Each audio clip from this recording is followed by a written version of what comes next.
As I am writing this article, I wonder what my future readers might be doing. Are they eating, reading, chatting, or writing articles just like me? Or are they enjoying a happy vacation with their families? Or perhaps arguing with someone when feeling upset? Dear readers, please temporarily switch channels and follow my train of thought. Start imagining. Around me is my living space. Beyond that is my neighborhood, then my province, country, the land, the earth. Then we seem to fly out of Earth, heading towards space. Outside of Earth is the solar system, then the Milky Way, and beyond that, an infinite and vast universe.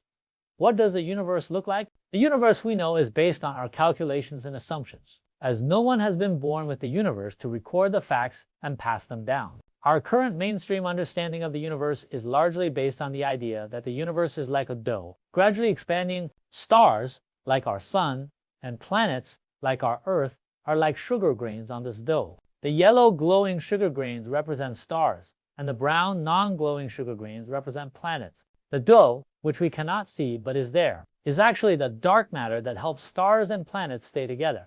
Now, dear readers, please keep up with my pace, and let's understand the current mainstream view of the universe. I guarantee that if you concentrate, you will gain the same basic understanding of the universe as astronomers do.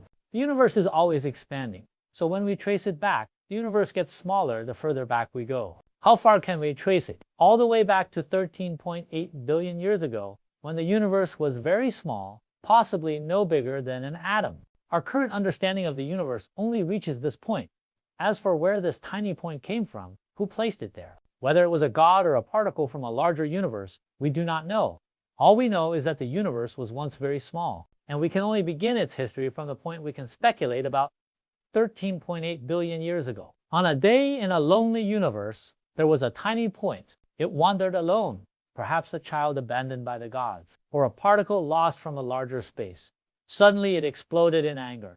In 0.000000539 seconds, with 43 zeros after the decimal, it expanded from the size of an atom to the size of our Earth. From that moment on, that lonely point became the universe we know today, shared by everyone and every planet. The real show begins.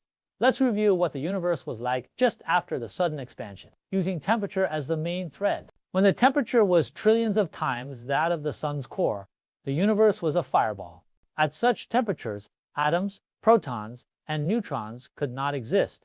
Only photons and particles could. As the temperature dropped to a few thousand degrees, protons and neutrons were created in the universe. As the temperature continued to drop, protons and neutrons combined to form two types of atomic nuclei, hydrogen and helium. As the temperature continued to decrease, hydrogen and helium nuclei captured electrons, forming the particles that make up the world we know, atoms. At this point, dark matter and dark energy, which account for 95% of the universe and are invisible to the naked eye, had already appeared. They pulled the hydrogen and helium atoms together, and when enough of them gathered, hydrogen atoms fused into helium atoms. The fusion of thousands of hydrogen atoms was like countless hydrogen bombs exploding, burning away.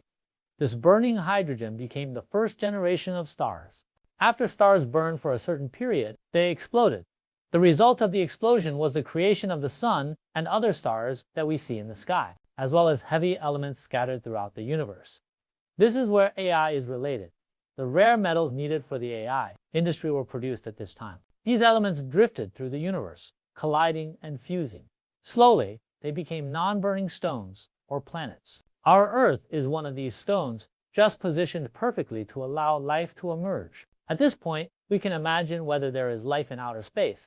I believe there is. The emergence of life on Earth is due to the perfect position of Earth relative to the Sun. If other parts of outer space have similar suns and planets at the right distance, it is entirely possible for life to emerge there too.